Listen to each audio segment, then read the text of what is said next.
Hi, I'm Corey, and welcome to day 7 of my version of the 100-day project, which is 6 by 6 in 6. Thank you, by the way, for the emails I've received and the feedback. I am so not a video person, and turning out I'm going to have to be because we're moving to video type of education for my students. So I'm looking at this as practice before I have my real test. Today's project is very simple, very straightforward, but super popular and super easy and super user-friendly. Library pockets. We see these things everywhere. I've kept these since the beginning of time when I started reading.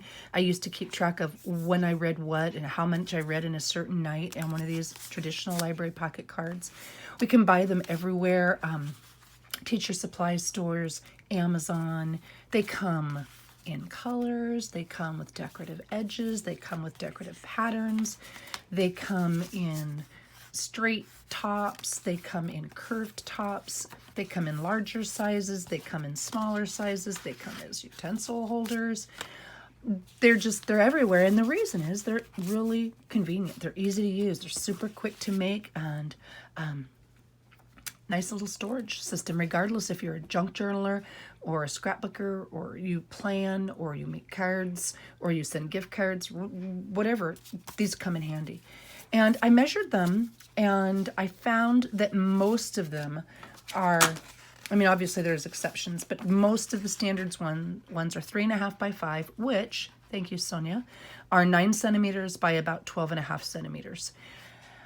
And the front pocket on most of these, if you're not looking at the curved pocket, but the standard pocket, the front pocket size on most of these is about 3.5 inches by, so 3.5 inches by 3 3/4, or 9 centimeters by 9.5 centimeters. And I tore one of these apart, just a standard old pocket apart, to see how it was constructed, because we can purchase these ready-made. We can get templates from the internet on how to make them. We can buy patterns on how to make them in different sizes, or we can just go the easy route and use 2 pieces of 6 by 6 paper. Now the template, all the templates I saw online, this one's a little bit smaller because I didn't print it true to size. They talk about using 1 piece of paper and folding it, which is great, but not for the sake of my 6 by 6 project. So I wanted to be able to use 6 by 6 papers for this. So I opened this one. I'm like, oh, the total dimension is under 6 by 6. I opened it up, and because they use, this is really thin paper, copy paper. The manufacturer had folded over the top, so they'd scored it at the top to make sure that it didn't catch and tear, which I thought was pretty smart. And then they've folded it at the bottom, folded it over, and then they've made some hinges or flaps on the side.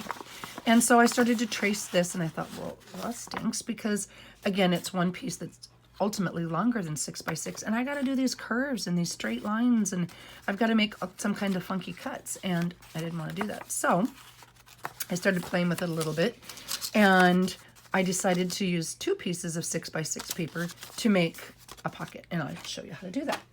What you need to make this project is a scoreboard, and where did I put it? A paper trimmer or a ruler. Again, on my, I think it's my very first video, I show you how you can use a piece of chipboard and a ruler, and then some kind of a stylus as a scoreboard if you don't have a scoreboard. But for the sake of ease, I'm using a scoreboard. A paper trimmer or a ruler and a straight edge. You're going to need 2 pieces of 6 by 6 paper. You're going to need some glue. Ink, if you're going to ink, because again, like always with pockets, it's a lot easier to ink it before you glue it. And a pair of scissors. And then you'll see here that this particular library pocket, the standard one, came with the tops rounded and the bottoms not. So if you want to round the tops, you'll need a corner rounder of some sort, or of course you could trace it and cut it, but I'm not doing that. Corner rounder of some sort. And if you're going to want a curved edge like this one here, that's actually pretty easy to do, and you just either use a template or a die cut of some sort, and you kind of curve the edge before you glue it down. So I've got that here in case we choose to do it. If you're hearing the whistling, that's my husband, and I apologize. He's not paying attention to what's going on around him. So let's get started. And at the end, I'll show you some variations that you can use you can make if you want to use just one piece of paper, or if you want to make it a little longer or whatever, but I'll make those quick. So I'm actually getting started, and I am determined to do this in 6 minutes today. So you've got 2 pieces of paper, and I again said the standard size is 3.5 by 5, which is roughly 9 centimeters by 12.5 centimeters. If you choose to use just one piece of paper, which you certainly can, your bottom pocket will be smaller. Well, and since there's no library card police, I don't think it matters that it's smaller. But for the sake of authenticity, I'm going to use 2 pieces so I can make the pocket the same size as a standard library pocket.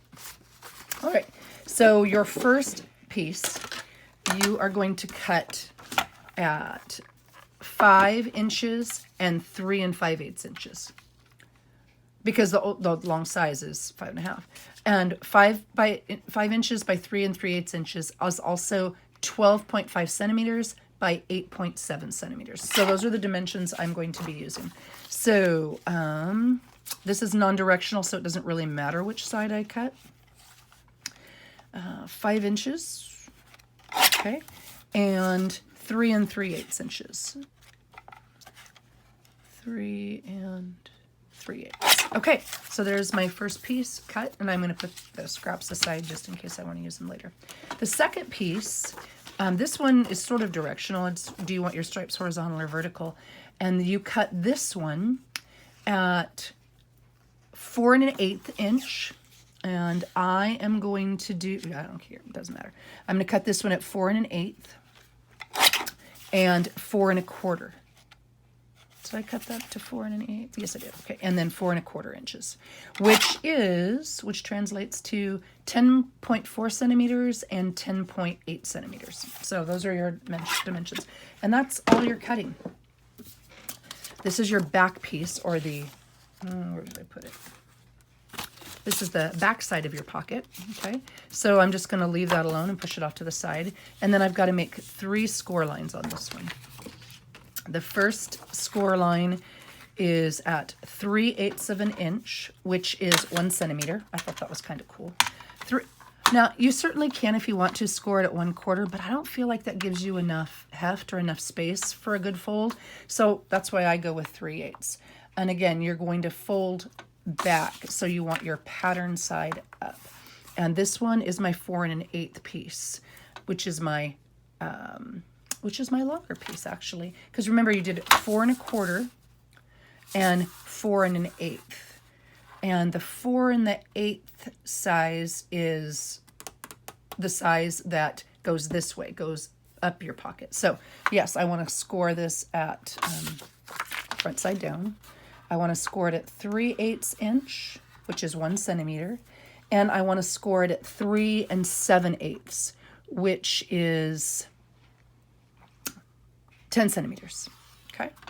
And then I am going to turn it, and mine's not directional, so it doesn't matter, but I wanted to, make sure if I were directional, that I was turning it so the print side would be up. And then I'm going to score it again at 3/8 centimeter. And that's all the scoring. So I've got 2 score lines on the side and 1 score line on the bottom. This is the only even remotely tricky thing about the whole thing. And you want to cut now, and I'm going to try to come in real close so you can see. You've got these, well, you can fold it if you want, and that might make it a little easier. So you're going to fold, fold, and fold. And you want to cut at an angle, and this gives you a nice tight corner on the pocket.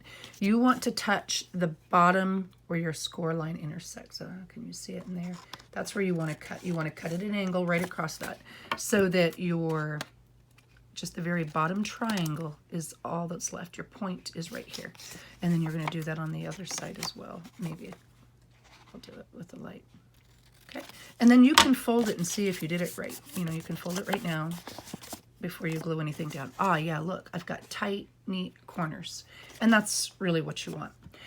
If you were going to cut the top, if you wanted your top piece to be curved, you would just trace your line and cut it now, or you could put your template down and cut it.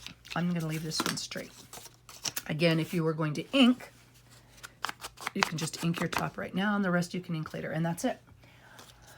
Then you get your bottom piece, you get your top piece, you lay one right on top of the other. See, you can see that they fit really nicely that way. It's snug, but it's not, doesn't curve or bend the paper, so it's a good tight fit. And all you're going to do now is glue your flaps down. Put a little bit of wet glue, I don't know if you can see, a little bit of wet glue on the flaps, and fold it down. That's it. This is your library pocket. Yes, you could clamp it. Yes, you could put a bookmark, or not a bookmark, excuse me, a stamping plate on there to hold it in place. But that's it. Then if you wanted it to look like a traditional library pocket, you can, they're rounded at a 1/4 inch round. And if you have the chomper, it gives you the 1/2 and a 1/4. The library pockets that are here are rounded at a 1/4 of an inch. And if you like the bigger, round it the bigger. It'll work either way. All right, and that is your library pocket. Decorate it, put your tags in it. You're good to go. And you can. This is just a starting point. You can go anywhere from here. Okay, so I was going to show you just a couple things. Here is one that is rounded. I've curved this one, and you can. Oh, wrong piece. Sorry. You can see it works the exact same way. It just gives you a rounded front instead. If you want to use one piece, this one I made using just one piece that I'd cut. So this is one piece of 6 by 6, and I cut it to the same dimensions, but you can see my pocket's just a bit smaller here. And this worked fine because this wasn't directional, and I was able to turn the piece sideways basically and use my scrap. So it works just great depending on what you're using it for. I just have a little bit smaller pocket. So there's that option if you only want to use one piece instead of two. If you are using directional paper, you can use the back side. Oh, that was another tip. This is great for your one-sided paper. If you're going to glue this in, if you're going to make it a tuck in your book, obviously the back will show, but you can do that as a journaling spot. But if you're going to just glue it in your book or glue it down on your page, this is a great use for one-sided paper. Again, this was my 6 by 6. If I turn it like this, my shoes are going to go sideways. And maybe you want your shoes to walk off the page. Totally fine. But just keep that in mind as you're using directional paper. Here is a standard one, just standard with 2 different pieces of paper. The sample I showed you used 2 different pieces. And so you can use the same pattern or you can use 2 different patterns. And I rounded the corners. So this is a completed card, just like this one. Exactly the same thing. There's just another sample of the same thing. And I was selective about where I scored this one and folded this one because I've got this pattern on the front and I wanted to make sure my pockets were mostly even. In fact, if I were to do this again and I wasn't going to use the standard size, I would have trimmed it down and made my pocket a little bit smaller. So just something to think about. This is a great project for things like music paper and book paper. Super easy, and it's nice and thin. I make my stuff way too chunky sometimes, and so it's nice and thin. So there you go, Library Pockets 101. I hope that was informative, and I hope it inspires you to try to use your 6 by 6 paper in a different way. And thank you for watching. Have a blessed day.